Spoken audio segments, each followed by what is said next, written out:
Hello guys, कैसे हैं आप सभी। स्वागत है आप सभी का आज के इस वीडियो में। और आज हम अपना जो लास्ट चैप्टर नहीं है, जो कल हो रहा था वही हम आज कंटिन्यू करने वाले हैं। यानी आज भी हम बैंकिंग लेटेस्ट ट्रेंड्स को ही यहाँ पर स्टडी करने वाले हैं। अब इससे कि पहले हम आगे बढ़ें, हमें इस चैप्टर का एक रिवीजन करना होगा, क्योंकि वो है हमारा प्रतिष्ठा, अनुशासन या फिर जो भी बोलते हैं, मुझे वो अभी याद नहीं है। ये जो चैप्टर है, अगर मैं इस चैप्टर की बारे में बात करूं तो आप एक चीज़ बहुत अच्छे से जानते होंगे जिसको कहा जाता है बैंकिंग। बैंकिंग मतलब कि बैंकों से जुड़ा हुआ जो काम होता है उसको हम लोग बोलते हैं बैंकिंग। अब ये एक यूनिवर्सली एक्सेप्टेबल ये है, मतलब फैक्ट है कि ये जो बैंकिंग है, ये बैंकिंग सदियों से होती हुई आ रही है। इसको ये कोई रिसेंट ओरिजिन का नहीं है कि 6 साल 7 साल या फिर 10-12 साल से बैंकिंग हो रहा है। बैंकिंग बहुत सालों से, बहुत साल मतलब 100 150 200 साल से भी पुराने ज़माने से बैंकिंग हो रहा है। तो जैसे जैसे समय बदला वैसे वैसे बैंकिंग में भी चेंजेस आए। एंड बैंकिंग में जो जो चेंजेस लेटेस्ट में है, मतलब लेटेस्ट में अभी बैंकिंग में क्या चल रहा है, वही हम इस चैप्टर के अंदर में बेसिकली स्टडी करते हैं। इसीलिए इस चैप्टर का नाम है बैंकिंग लेटेस्ट ट्रेंड्स। मतलब बैंकिंग में अभी लेटेस्ट में क्या क्या नए ट्रेंड्स आए हैं, क्या क्या बैंकिंग में अभी नए में चल रहा है। तो अभी सबसे पहले हमने इसके अंदर में जो पढ़ा था वो था ऑनलाइन पेमेंट सर्विस। मतलब हम ऑनलाइन कैसे पेमेंट कर सकते हैं, हमने उसके अंदर में पढ़ा हुआ था। तो हमने कल 2 तरीके पढ़े थे ऑनलाइन पेमेंट करने के। एक होता है आरटीजीएस एंड एक होता है एनईएफटी। अब आरटीजीएस एंड एनईएफटी क्या होता है, ये अगर आपको मालूम है तो अच्छी बात है, नहीं मालूम है तो मैं यहाँ पे आपको रिवीजन करा देता हूँ। दोनों ही पेमेंट करने के सिस्टम हैं, लेकिन आरटीजीएस में क्या होता है कि जैसे ही आप अपने बैंक के पास जाकर के बोलते हैं कि मुझे इतने पैसों का ट्रांजैक्शन करना है, उसी टाइम पे वो पैसे आपके अकाउंट से कट के आपके रिसीवर के अकाउंट में चले जाते हैं। मतलब इंस्टेंट, 1 सेकंड भी वहाँ पर रुका नहीं जाएगा। आपके अकाउंट से पैसा काट लिया जाएगा और उसके अकाउंट में पैसा डाल दिया जाएगा। तो ये होता है आरटीजीएस। अब वही अगर एनईएफटी की बात करें, या फिर जिसको बहुत लोग नेफ्ट भी बोलते हैं, तो आरटीजीएस एंड एनईएफटी में क्या है, अब एनईएफटी में भी सेम चीज़ ही होता है कि आपके अकाउंट से भी पैसा कट के आपके रिसीवर के अकाउंट में चल जाता है। लेकिन यहाँ पर आपका पैसा इंस्टेंटली ट्रांसफर नहीं होता है। कैसे? फॉर एग्जाम्पल, आप गए अपने बैंक के पास, आपने बैंक को कहा कि सर मुझे इतना पैसा ट्रांसफ़र करना है। उसने कहा ठीक है सर, 2 मिनट रुक जाओ, अभी 4-5 लोग और आते होंगे, तब उनके साथ साथ आपका पैसा ट्रांसफ़र कर देंगे। तो फिर 2 मिनट बाद एक आदमी आया, उसने बोला सर मुझे भी पैसे ट्रांसफ़र करने हैं। तो इसने कहा सर रुक जाओ, अभी एक और आदमी आएगा फिर ट्रांसफ़र कर लेंगे। फिर और एक आदमी आया, फिर इसने कहा कि सर मुझे पैसा ट्रांसफ़र करना है। तो फिर यहाँ पे हुआ, तो इसने कहा कि भाई आप लोग सिर्फ 3 ही लोग हैं, मुझे मिनिमम 4 लोग चाहिए। तो लास्ट में जब एक आदमी आ गया, तब यहाँ पे 4 लोगों का जो यहाँ पर इसका ये था, यहाँ एक सेकेंड, यहाँ पे जो 4 लोगों का रिक्वायरमेंट था वो यहाँ पर फुलफिल हो गया। एंड अब जो है यहाँ पर ये ट्रांजैक्शन कैरी आउट हो जाएगा। एंड ये जो पैसा है इन सभी के अकाउंट से काट करके इन सभी के रिसीवर्स के अकाउंट में डाल दिया जाएगा। तो ये होता है एनईएफटी, जिसमें भी पेमेंट ही ट्रांसफ़र होता है। बस फ़र्क यहाँ पर ये है कि आरटीजीएस के केस में क्या होता है कि जैसे ही आप बैंक को ये ऑर्डर देंगे कि बैंक मेरे अकाउंट से पैसा उसके अकाउंट में डाल दो, एट दैट मोमेंट ओनली, बिना एक भी सेकेंड का डिले किए, वो पैसा आपके अकाउंट से काट करके उसके अकाउंट में डाल दिया जाएगा। लेकिन अगर हम लोग एनईएफटी की बात करें तो पैसा आपके ही अकाउंट से कटेगा एंड उसके अकाउंट में जाएगा ही, लेकिन वो इंस्टेंटली नहीं जाएगा। उसको क्या किया जाएगा, उसको एक बैच में डाल देंगे। एंड जब वो बैच का साथ में जाने का टाइम होगा, उसी टाइम पे आपका वो जो ट्रांजैक्शन है वो कैरी आउट होगा। ये हमने कल पढ़ा था। अब आज जो हम पढ़ने वाले हैं वो है आईएमपीएस। आईएमपीएस सर, ये आईएमपीएस क्या है? तो आईएमपीएस भी आरटीजीएस एंड एनईएफटी के जैसा ही एक पेमेंट सिस्टम है। इसमें भी जो है ऑनलाइन पेमेंट होता है। अब क्या है आईएमपीएस, कैसे इसमें पेमेंट होता है, आइए इसमें देखते हैं।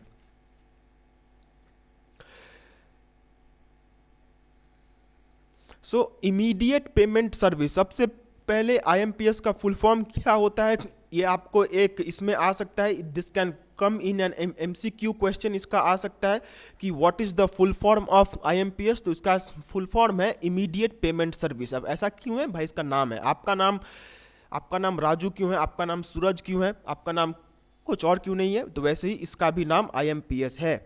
अब immediate payment service is a service provided by banks to ensure real-time interbank funds transfer. Unlike NEFT, funds can be transferred on any day of the week, including holidays and weekends using IMPS.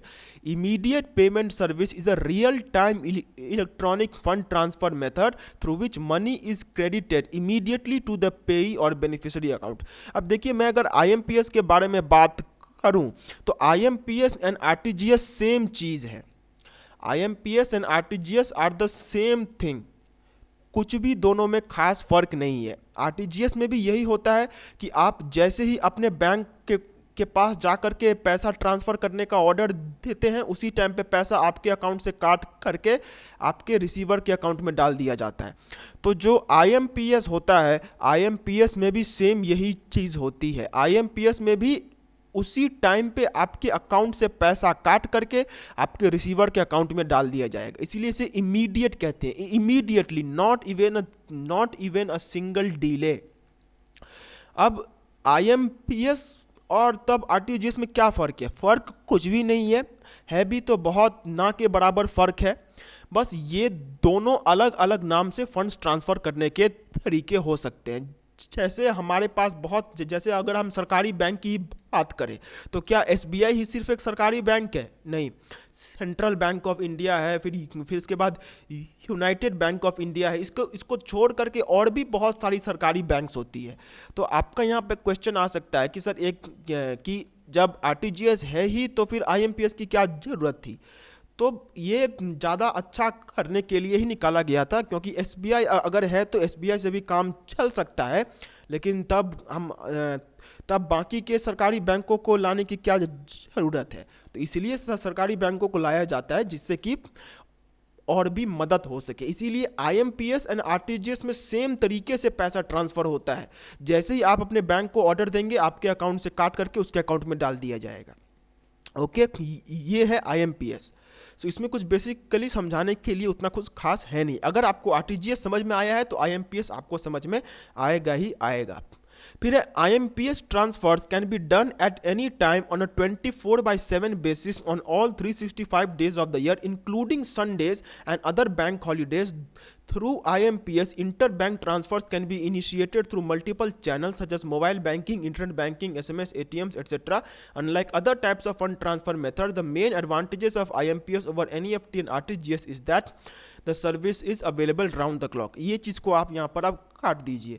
ये जो line है कि unlike other types of funds transfer system, इसका main advantage जो कि यहाँ पे ये बोल रहा है कि अब ये राउंड द क्लॉक अवेलेबिलिटी है, ऐसा अब यहाँ पर कुछ भी नहीं है। मतलब अब RTGS एंड NEFT को भी आपका जब मन हो आप तब कर सकते हैं। तो पहले IMPS के ऊपर में हमारे फेवर हुआ करते थे, क्योंकि IMPS भी कोई नया नहीं है, वो भी अच्छे खासे समय से हमारे बैंकिंग इंडस्ट्री में है। तो पहले जब फिजिकली बैंक में जा करके पैसा ट्रांसफ़र हुआ करता था तो उस टाइम पे IMPS काम आता था, उस टाइम पे IMPS ज़्यादा एडवांटेजियस हुआ करता था, क्योंकि इसमें संडे को भी पैसा ट्रांसफ़र कर सकते थे। लेकिन अभी क्योंकि NEFT एंड RTGS में भी संडे को भी ट्रांसफ़र होते हैं, आपका जब मन चाहे आप ट्रांसफ़र कर सकते हैं, तो इसके और इसके बीच में कोई भी फ़र्क नहीं है।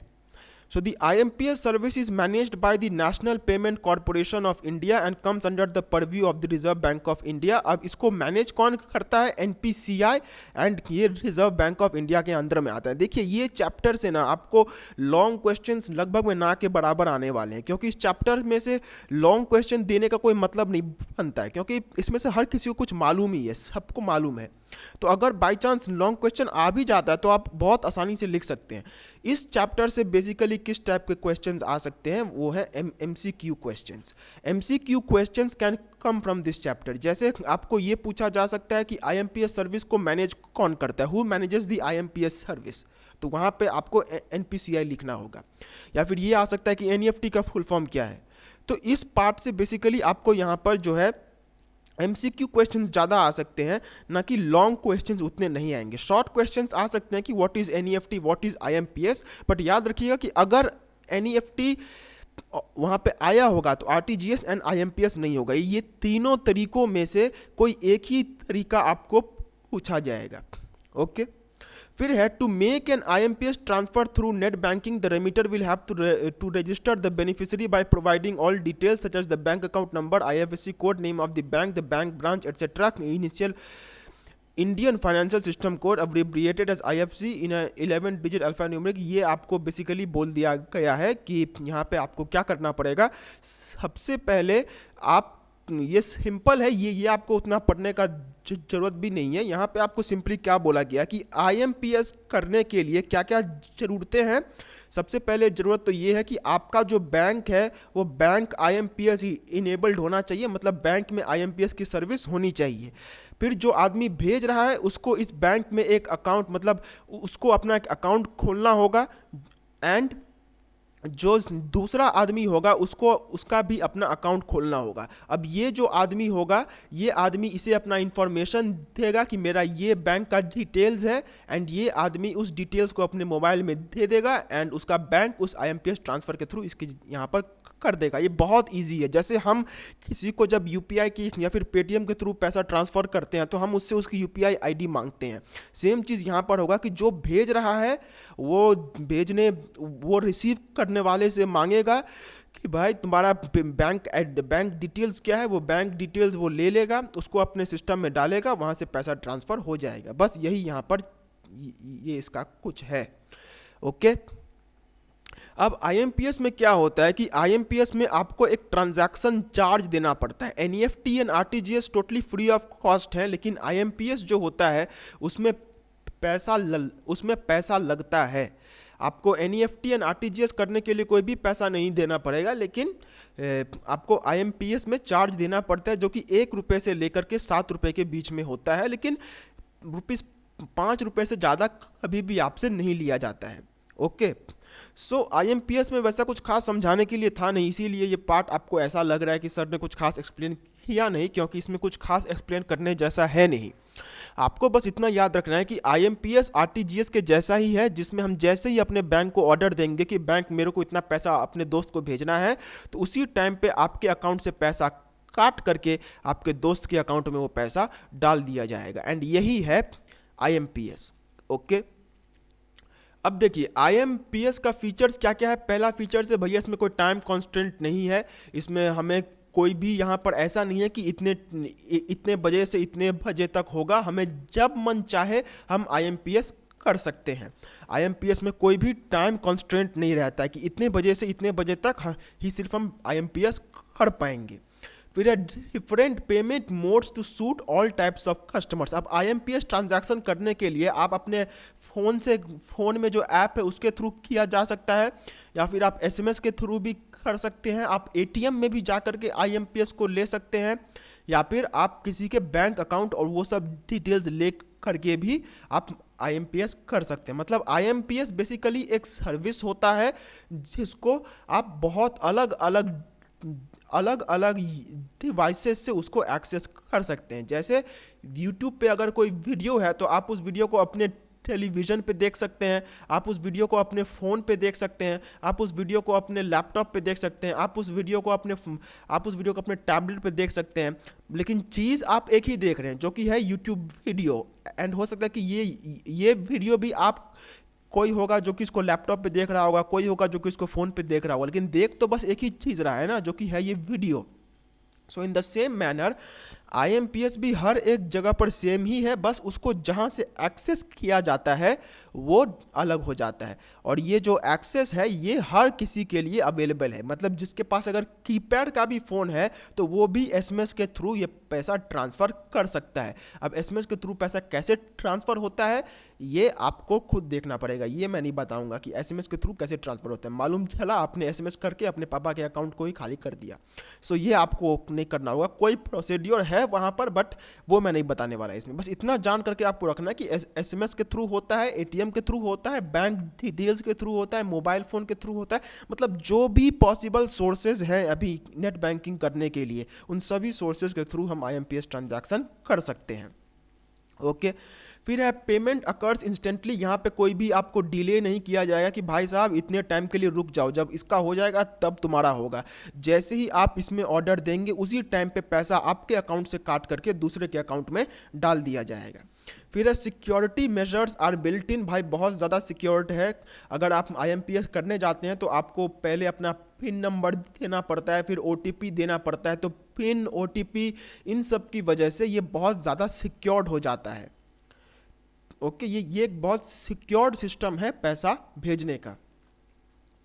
फिर है transfer limit to prevent fraud. अब IMPS also has its own set of transfer limits to prevent fraud. Just like NEFT and RTGS, these limits are designated keeping in mind their average consumer spending habit. As a result, IMPS is far more suitable than NEFT when it comes to instant payments. अब देखिए NEFT and RTGS में जैसे limits होते हैं, वैसे अगर मैं कहूँ तो RTGS में अपर कोई लिमिट नहीं होता है, मिनिमम आपको 2 लाख देना पड़ता है, बट कोई अपर लिमिट वहाँ पर नहीं होती है।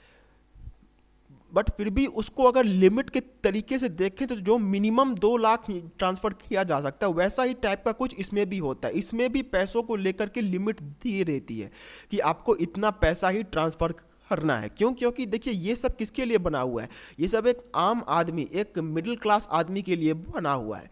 अब जो मिडिल क्लास आदमी होता है उसका नॉर्मल ट्रांसफ़र कितना होता होगा? एक दिन में 25,000 वो बहुत बेसी करता होगा, या फिर अगर बहुत ज़्यादा हो गया तो 75,000 से लेकर के 1 लाख रुपया, इससे ज़्यादा तो नहीं करता होगा ना। तो उसी को ध्यान में रखते हुए ये इसको ऐसे बनाया गया है कि एक नॉर्मल कंज्यूमर इससे सबसे ज़्यादा लाभ उठा सके। ओके, अब सबसे पहला बेनिफिट क्या है? अब देखिए ये जो बेनिफिट है ये आपको लग सकता है कि सर आप हवे में बोल रहे हो, लेकिन देखिए आपको यहाँ पर ये सब लिखना ही होगा, क्योंकि प्रैक्टिकल लाइफ में ये सब चीज़ें क्या होती है, ये सब जब आप बैंकिंग के लाइन में उतरेंगे या फिर जब आप प्रैक्टिकल लाइन में उतरेंगे तो आपको खुद समझ में आ जाएगा। लेकिन अब आप जैसे ये जो पहला पॉइंट है कि IMPS is safe and secure as NEFT and RTGS। NEFT and RTGS जैसा सिक्योर होता है IMPS भी वैसे ही सिक्योर है। तो ये सिक्योरिटी आपको लिखना ही पड़ेगा। आप ये नहीं बोल सकते कि सर तीनों ही सिक्योर्ड है तो फिर तीनों को लिखने की क्या ज़रूरत है। आपको तीनों ही लिखना, तीनों में ही सिक्योरिटी लिखना पड़ेगा। तो IMPS पहले ही बात एक सेफ एंड सिक्योर सिस्टम है। फिर इसके बाद क्या, it is easy to use this facility on any smart device और फ़ोन। किसी भी डिवाइस में इसको इस्तेमाल किया जा सकता है। एंड ये चीज़ NEFT एंड RTGS के केस में भी होता है, बट वो वहाँ पे होता है, इसका मतलब यहाँ पे नहीं लिखेंगे ऐसा नहीं होगा। अभी आप एग्जाम के पॉइंट ऑफ व्यू से सोच रहे हैं, नॉलेज आपको बस इतना ही यहाँ पे लेना है कि IMPS मतलब RTGS ही है वो, जहाँ पे जैसे ही पेमेंट का ऑर्डर देंगे वैसे ही वो पैसा मेरे अकाउंट से कट के उनके अकाउंट में डाल दिया जाएगा। ओके, फिर है बहुत फास्ट सिस्टम है। अब जाहिर सी बात है इसमें जब कोई ग्रुप नहीं बनाया जाता है तो इसमें पैसा बहुत जल्दी ट्रांसफ़र होता है। एक के बैंक अकाउंट से झट से काट करके दूसरे के अकाउंट में डाल दिया जाता है, तो उसमें पैसा बहुत जल्दी ट्रांसफ़र होता है। फिर है money can be send to anyone simply with their cell phone number. अब देखिए अगर आपके पास एक फ़ोन नंबर भी है तो आप उससे भी भेज सकते हैं। मतलब जिसके पास कीपैड का मोबाइल है ना, वो कीपैड मोबाइल से भी इसको एक्सेस कर सकता है। अब कैसे एक्सेस कर सकता है ये मैं नहीं बताऊंगा, ये आप कुछ जानना है तो ये आप खुद जान सकते हैं। ये आपको अगर आप गूगल पे सर्च करेंगे या फिर यूट्यूब पे सर्च करेंगे how to transfer money on keypad mobile using IMPS, तो आपको वहाँ पर मिल जाएगा। ओके, फिर the recipient gets the amount credited instantly without any delays. भैया कोई भी डिले नहीं होगा, जैसे ही आप, क्योंकि जाहिर सी बात है जब वहाँ से पैसा आ चुका है तो बैंक भला उस पैसे को लेके क्या करेगा, वो पैसा आपके अकाउंट में डाल दिया जाएगा। तो ये यहाँ पे है। फिर है the service is available through the year and 24/7। भैया 24 घंटे साल के 365 दिन जब भी मन चाहे इसको कर सकते हो। फिर है there are no charges levied to any parties to avail this service. एक मिनट, ये पॉइंट शायद यहाँ पे नहीं होगा, कुछ तो गड़बड़ी है, क्योंकि ये नोट्स अभी मैंने अमेंड किए हुए हैं तो यहाँ पे कुछ लगता है। ओके, एक मिनट, इस पॉइंट को होल्ड पे रखते हैं, इसको मैं कल देखूंगा, क्योंकि अभी अभी हमने पढ़ा था कि NEFT एंड RTGS के जैसे वहाँ मतलब IMPS में भी चार्ज लगता है, लेकिन अभी यहाँ पे बोला कि चार्ज नहीं लगता है। तो तो ये मेरे को देखना पड़ेगा। ओके, फिर है people do not need to share their bank details specially their account numbers for the transfer of funds on this platform. अब भैया देखिए, यहाँ पे बैंक डिटेल्स को उतना ज़्यादा ट्रांसफ़र करने की ज़रूरत नहीं पड़ती है, मतलब सीक्रेसी मेंटेन रहती है यहाँ पर, क्योंकि जब आप किसी को, फॉर एग्जांपल मुझे अगर मेरे पापा से पैसा लेना है, मैं अपने पापा के व्हाट्सएप नंबर पे अपना सब कुछ ये डिटेल्स भेज दूंगा, और कोई भी तीसरा आदमी यहाँ पर नहीं है, इन केस व्हाट्सएप हमारे रिचार्ज को ना पढ़ता हो तो यहाँ पर कोई भी तीसरा आदमी यहाँ पर नहीं है, तो तीसरा आदमी ना होने की वजह से यहाँ पर जो मेरा पेमेंट है वो बहुत सिक्योर्ड हो जाता है। सो बेसिकली इसमें अगर आपको पूछेगा कि what are the advantages of IMPS, तो भैया यही लिखिएगा कि ये बहुत सिक्योर है, ये इजीली एक्सेसिबल फिर है कि 24/7 ये अवेलेबल रहता है। फिर इसके बाद ये है कि इसके बाद क्या बोल सकते हैं कि इसमें पैसा इंस्टेंटली चला जाता है, इंस्टेंट है। तो ऐसे कर करके 4-5 पॉइंट्स तो आपके यहीं पे बन चुके हैं, एंड आपको अपने एग्जाम के लिए 4-5 पॉइंट्स नहीं जानने थे, मतलब 4-5 पॉइंट्स ही आपके लिए ये है, काफ़ी है। अब जो हमारा नेक्स्ट टॉपिक है वो है डिमांड ड्राफ्ट। अब ये डिमांड ड्राफ्ट जो है ये आपके एग्जाम पॉइंट ऑफ व्यू से इंपॉर्टेंट हो जाता है। क्योंकि IMPS से उतने क्वेश्चंस नहीं आएंगे, क्योंकि IMPS is a very easy topic and उससे उतने क्वेश्चंस नहीं आते हैं। बट ये जो डिमांड ड्राफ्ट है, ये डिमांड ड्राफ्ट आपके लिए थोड़ा सा समझने वाला भी चीज़ होता है, काफ़ी इंटरेस्टिंग चीज़ है, लेकिन इससे क्वेश्चंस आ सकता है। तो डिमांड ड्राफ्ट आपको बहुत अच्छे से समझ लेना चाहिए कि डिमांड ड्राफ्ट क्या होता है। सो डिमांड ड्राफ्ट का डेफिनेशन क्या कहता है कि अ डिमांड ड्राफ्ट और a bank draft is a negotiable instrument similar to a bill of exchange. It is a type of check or a written document issued by a bank branch either to a branch of the same bank or to the branch of another bank in favor of the third party concerned. It is payable to the receiver mentioned in it or to his order. In this, the bank branch issuing the demand draft orders the other bank branch to pay the amount to the concerned receiver. The person who wants to transfer funds fills a form available with the bank. The form duly filled along with the draft amount and commission is paid to the bank issuing the draft. The draft is then sent to the receiver by post or courier. The receiver goes on the mentioned bank branch and collects that amount from that branch. Now demand drafts are also available online and these drafts available online are known as online demand draft. देखिए simple सा बात है, यहाँ पे मेरे को आपको पहले ये करके समझाना पड़ेगा। देखिए आज से बहुत साल पहले, मतलब जब 20-25 साल पहले, जब मेरा भी बचपन था, मतलब अगर बात की जाए तो 20-25 साल पहले क्या हुआ करता था कि पहले जब आपको अगर किसी को पैसा भेजना है, मतलब अगर मुझे किसी को पैसा भेजना है, तो उस टाइम पे बैंक अकाउंट्स बहुत गिने चुने लोगों के हुआ करते थे। तो उस टाइम पे बेसिकली एक चीज़ हुआ करता था जिसको कि बोला जाता था मनी ऑर्डर। ओके, इसको बोला जाता था मनी ऑर्डर। अब मनी ऑर्डर में क्या होता था कि ये अगर मेरा बैंक है एंड यहाँ पे मेरी माँ रहती है मेरे गांव में, एंड यहाँ पे मैं रहता हूँ, एंड मुझे अपनी माँ को 5,000 रुपये भेजने हैं, तो यहाँ पे मैं क्या करता था, मैं फिजिकली बैंक में जा कर के वहाँ पर 5,000 रुपया बैंक में उसको दे दिया करता था। बैंक क्या करता था कि वो 5,000 को एक लिफाफे में बंद करके उसको कुरियर कर दिया जाता था। मतलब ये जो मेरा लिफाफा है, इस लिफाफे में 5,000 रुपया डाल दिया जाएगा एंड इसको मेरे यहाँ पर कुरियर कर दिया जाएगा। तो जब डाकिया आता था तो वो डाकिया अपने साथ जो है वो पैसे ले करके आता था। तो इसको हम लोग बोलते थे मनी ऑर्डर। मतलब हम बैंक में जा कर के फिजिकली पैसा दे रहे हैं, कैश दे रहे हैं, एंड वही कैश जो है वो किसी दूसरे को ट्रांसफ़र हो रहा है। तो ये था मनी ऑर्डर। अब मनी ऑर्डर में क्या हुआ करता था कि बहुत टाइम पे ये पैसे खो जाया करते थे, मतलब सरकार का काफ़ी नुकसान होता था। अगर आपने जा करके बैंक में पैसे दे दिए एंड फिर वो पैसा खो गया, तब तो बैंक का ही रिस्पॉन्सिबिलिटी हुआ। लेकिन अगर बैंक का भी रिस्पॉन्सिबिलिटी है तो अल्टीमेटली किसी ना किसी को तो पैसे का नुकसान झेलना होगा ना। तो इसीलिए इन सभी को देखते हुए सरकार ने एक नई स्कीम लाई, मतलब बैंक, जिसको डिमांड ड्राफ्ट या फिर बैंक ड्राफ्ट बोलते हैं। उसमें क्या किया गया ये बेसिकली थोड़ा सा रिसेंट ओरिजिन का है, इसीलिए इसे बैंकिंग लेटेस्ट ट्रेंड्स में पढ़ा गया। अब देखिए, अब आजकल में क्या है कि हर किसी के पास एक बैंक अकाउंट होता है, everybody has a bank account. And Modi ji के कृपा से हर किसी का बैंक अकाउंट खुल गया है, जीरो बैलेंस बैंक अकाउंट भी आजकल खुलता है। तो ऐसा मतलब शायद ही कोई होगा जिसका बैंक अकाउंट नहीं है। तो जब हर किसी के पास बैंक अकाउंट है, तो बैंक अकाउंट के ज़माने में ये कैश को फिजिकली भेजने की क्या ज़रूरत है? What is the need to physically transfer cash? तो डिमांड ड्राफ्ट में क्या होता है? डिमांड ड्राफ्ट में बेसिकली यहाँ पर क्या होगा कि ये अगर आपका बैंक है एंड आप अपने बैंक के पास जा करके बोलते हैं कि ए बैंक, मुझे ना 5,000 रुपये ट्रांसफ़र करने हैं, ये ले 5,000, इसको मनी ऑर्डर कर दे। बोलेगा सर मनी ऑर्डर तो कर दूंगा, लेकिन सर ये पैसे खो जाते हैं तो हमारा बहुत ज़्यादा नुकसान हो जाता है। तो बोलता है खो जाएंगे वो तो मुझे नहीं पता, लेकिन मैं पैसे ट्रांसफ़र कैसे करूँगा? तो वो जो बैंक का मैनेजर होगा वो कहेगा सर एक नई स्कीम आई है, 25 दिन में पैसा डबल करने वाली नहीं, एक नई स्कीम आई है। अब इस स्कीम के अंदर में क्या है कि आप अगर चाहें तो यहाँ पे मैं एक फॉर्म यहाँ पर लिख देता हूँ, ये फॉर्म है। मतलब वो मुझसे पहले पूछेगा सर आपके पास एक बैंक अकाउंट है ना? हाँ है। उसमें 5,000 रुपये हैं? हाँ है। तो सर आप ये मनी ऑर्डर क्यों फालतू में करने जा रहे हो, इतना झंझट फालतू में क्यों लेना?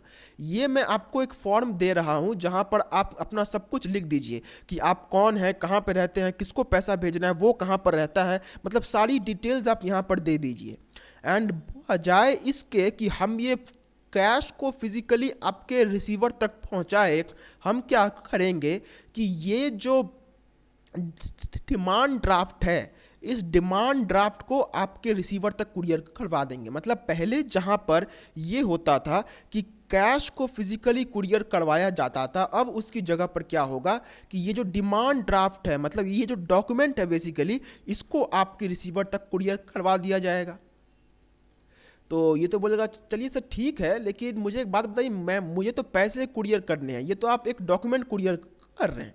तो बोलते हैं अरे नहीं साहब, डॉक्यूमेंट कहाँ कुरियर कर रहे हैं हम? अगर मेरा बैंक जैसे मैं अगर हूँ SBI में, for example I am at SBI and ये है कोलकाता, ये है कोलकाता ब्रांच का SBI है, ठीक है। एंड मेरी माँ रहती है पटना में।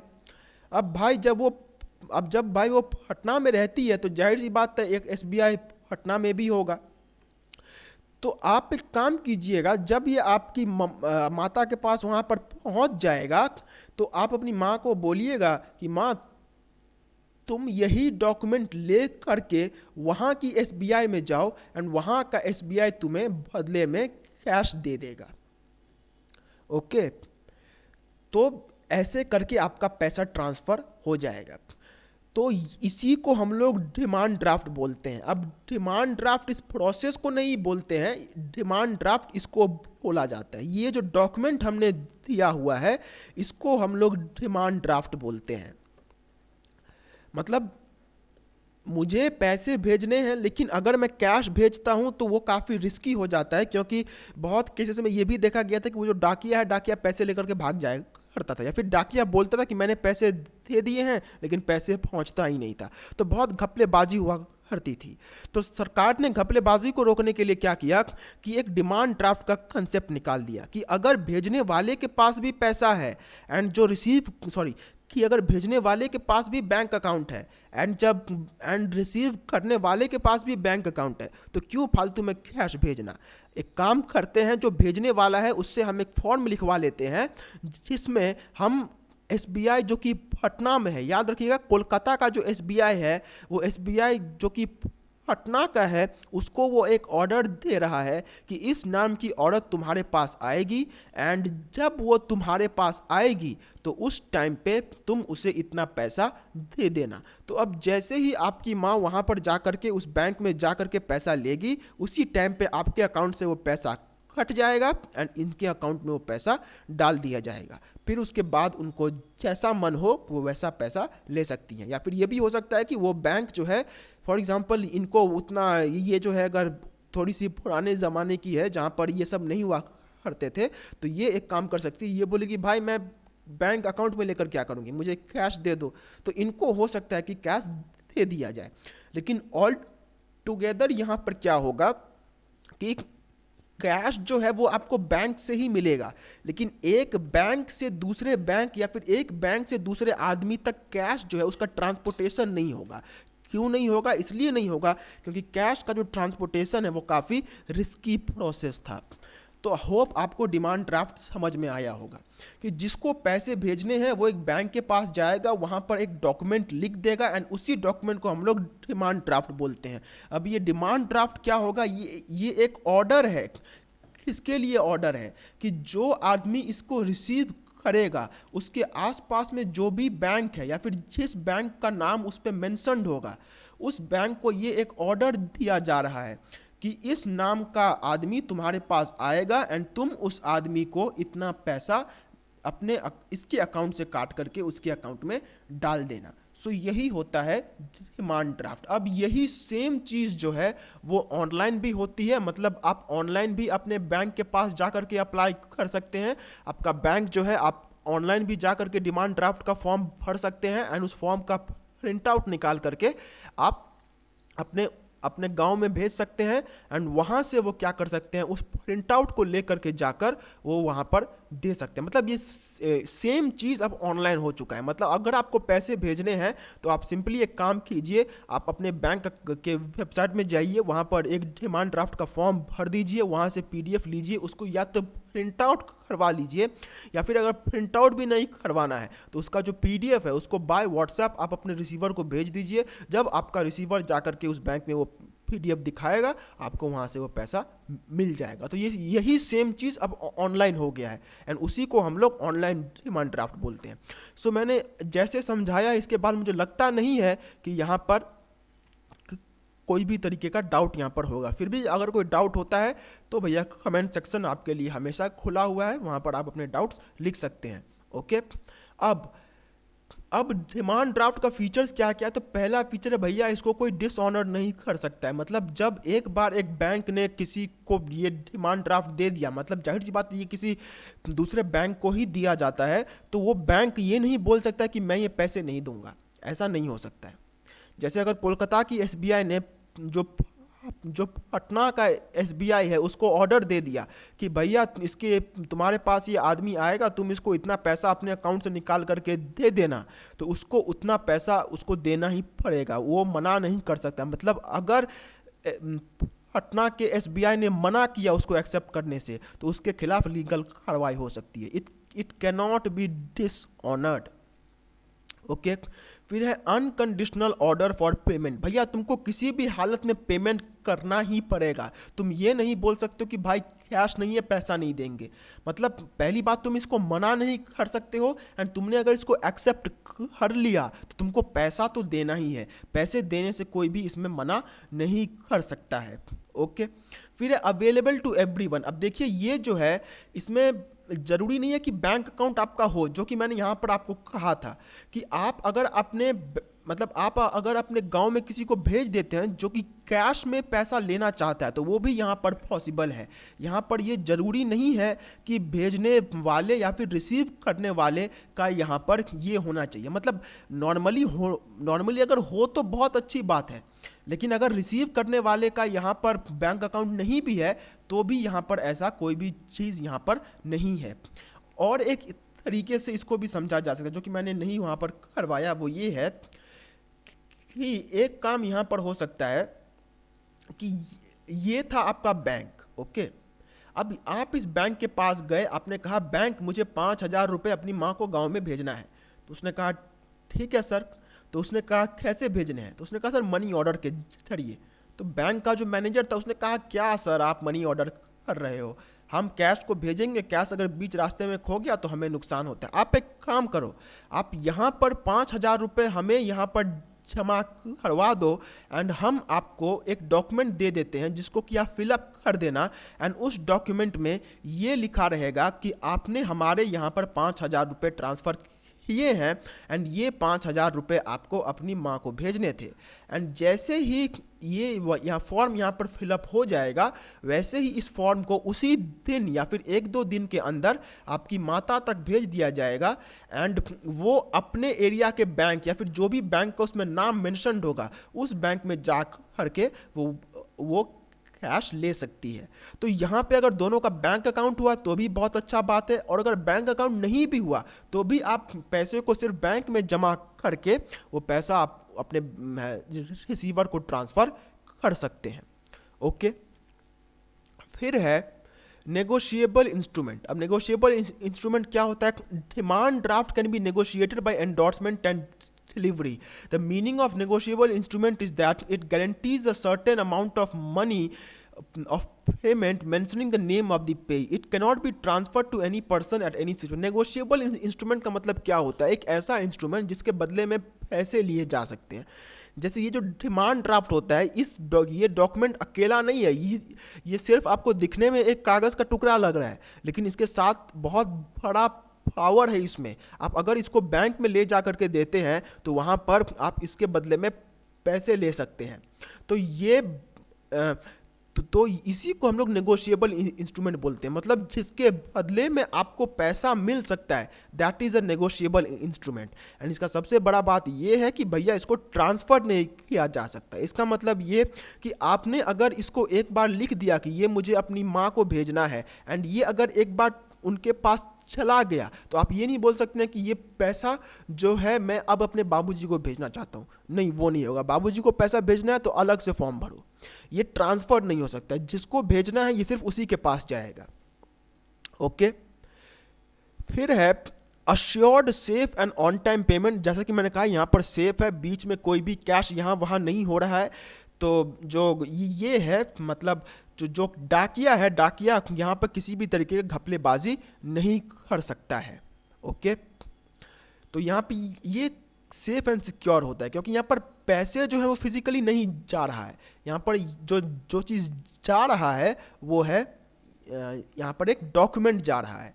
ओके, फिर इसका फीचर है बियर्स नो स्टैम्प। भैया इस पर किसी भी तरीके का स्टैम्प नहीं लगा होता है। अब क्यों नहीं लगा होता है, ये इसका रूल है। ओके, फिर है पेबल ऑन डिमांड। अब देखिए ये जो डिमांड ड्राफ्ट है, ये डिमांड ड्राफ्ट आपके पास आया है तो ये आपकी ड्यूटी बनती है कि आप बैंक में जा करके वहाँ से पैसा कलेक्ट करें। बैंक आपके घर पे नहीं आएगा कि माता जी आपके यहाँ पर क्या डिमांड ड्राफ्ट आया है, तो बोले कि हाँ बेटा, तो बोला आइए आइए इसके बदले में पैसे दे देते हैं। वो चीज़ यहाँ पर नहीं होगा। आपको खुद बैंक में फिजिकली जा करके ये पैसा वहाँ से लेना होगा। ओके, नेक्स्ट है validity. A demand draft is valid for a period of 3 month from the date of issuing. Very important point. Demand draft का मतलब ये नहीं है कि मैंने आज इशू किया एंड मेरी माँ के पास ये दो दिन बाद चला तो गया, लेकिन माँ ने कहा अभी पैसे निकाल करके क्या करूँगी, 1 साल बाद पैसे निकालूंगी। वो नहीं होगा, 3 महीने तक ये वैलिड रहेगा। फॉर एग्जाम्पल जैसे आज का तारीख है 15/1/2023, तो ये 15/1/2023 से ले करके यही मान के चलिए कि करीब अगर सब कुछ को गिना जाए तो 12 से ले करके 14 अप्रैल तक ये वैलिड रहेगा। उसके बाद इसका कोई भी मतलब यहाँ पर नहीं रहेगा। After that it is not legally valid. अब यही था हमारा डिमांड ड्राफ्ट। कल जो है हम ऑनलाइन पेमेंट्स देखेंगे, मतलब ऑनलाइन पेमेंट्स क्या होता है। अब जो डिमांड ड्राफ्ट है ये आपको ये लग सकता है कि सर हम जैसे टाइम्स में रह रहे हैं, हम जिस युग में रह रहे हैं वहाँ पर ये डिमांड ड्राफ्ट कुछ आउटडेटेड जैसा नहीं लगता है कि सर जब फ़ोन पे NEFT कर सकते हैं, RTGS कर सकते हैं, IMPS जैसी सर्विसेज अवेलेबल है, तो कोई ये डिमांड ड्राफ्ट करने क्यों जाएगा। तो देखिए प्रैक्टिकली अगर देखा जाए तो डिमांड ड्राफ्ट आजकल में बहुत कम हो चुका है। कम का मतलब नेग्लिजिबल हो चुका है डिमांड ड्राफ्ट, लेकिन फिर भी होता तो है ना। अगर आप अभी की बात करें तो अभी भी मनी ऑर्डर, भले ही 99% लोगों ने मनी ऑर्डर करना छोड़ दिया है, लेकिन 1% जो लोग हैं वो तो अभी भी मनी ऑर्डर करते हैं, क्योंकि अभी भी हमारे देश में बहुत ऐसे लोग हैं जिनके पास ना ही बैंक अकाउंट है, ना ही उनको बैंकिंग का कोई भी नॉलेज है।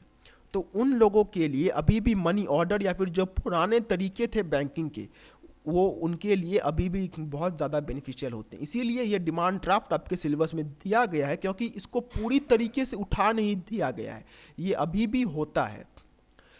एंड डिमांड ड्राफ्ट में बेसिकली ये किस लिए दिया गया था, पहले ज़माने में क्या हुआ करता था, ये मैं किसी को ऑफेंड करने के लिए नहीं बोल रहा हूँ, बट पहले ज़माने के लोग इतने ज़्यादा पढ़े लिखे नहीं हुआ करते थे। फॉर एग्जांपल मैं अगर बात करूँ 70s 80s 90s के टाइम पे, उस टाइम पे हम लोग खुद देखते थे कि हमारे घर पे डाकिया पैसे लेकर के आता था। तो जो घर का प्रमुख आदमी हुआ करता था या फिर जो वो हुआ करता, वो मैक्सिमम केसेस में अनपढ़ हुआ करता था, मतलब उसको उतनी नॉलेज नहीं हो, उसको इतनी नॉलेज हुआ नहीं करती थी। एंड उस टाइम पे फ़ोन्स भी इतने नहीं हुआ करते थे कि कोई फ़ोन करके बोल दे कि मैंने इतने पैसे भेज दिए हैं, तुम उतना पैसा ले लेना। तो बहुत ज़्यादा फ्रॉड्स इसमें हुआ करता था। वो जो डाकिया है, वो डाकिया क्या करता था कि वो पैसे को खुद अपनी जेब में रख लिया करता था एंड जाके ऑफिस में ये बोलता था कि सर मैंने पैसे वहाँ पर जमा कर दिए हैं।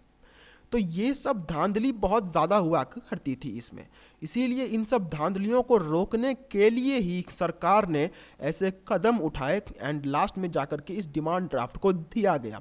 अब डिमांड ड्राफ्ट का मतलब ये नहीं है कि इसमें भी फ्रॉड्स नहीं होते हैं। देखिए 100% सिक्योर तो कोई भी यहाँ पर नहीं है, बट इसमें जो मनी ऑर्डर के मुकाबले जो फ्रॉड्स हुआ करते थे वो बहुत कम हो चुके हैं।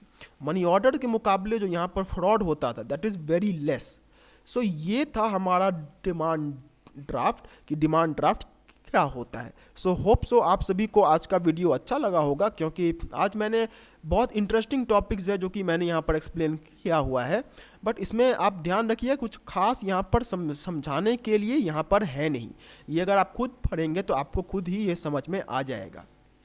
अब अगर मैं बात करूं तो वैसे तो मैंने पूरे लेक्चर में ही आप सभी को ये दिखा दिया है कि मैं किस चीज़ के बारे में बात कर रहा हूं, लेकिन मैं फिर से आप सभी को बता देना चाहता हूं, क्योंकि ये चीज़ जो है, ये चीज़ अभी डिस्काउंट में अभी आपको मिल रही है। तो हमने आप सभी के लिए ये कॉमर्स पुराण नाम का एक बुक डिज़ाइन किया है। एंड इसका ऐसा नाम क्यों है सर, क्योंकि इसमें ISC क्लास 12 कॉमर्स का हर एक चीज़ अवेलेबल है। Each and everything is over here, सब कुछ मिलेगा। तो वैसे मैंने थ्रू आउट द लेक्चर मैंने ये यहाँ पर ये घूमते हुए जो टेक्स्ट है नीचे में वो मैंने चला करके रखा हुआ था, बट फिर भी लास्ट में मेरा काम बनता है, इसीलिए मैंने इसको आपको बोलना ज़रूरी समझा कि ये बुक अभी आपको मिलेगा सिर्फ 200 रुपये का, जो कि 3 फरवरी तक वैलिड है। एंड 3 फरवरी के बाद अगर आप इसे ऑर्डर करते हैं तो ये 225 रुपीज़ का हो जाएगा।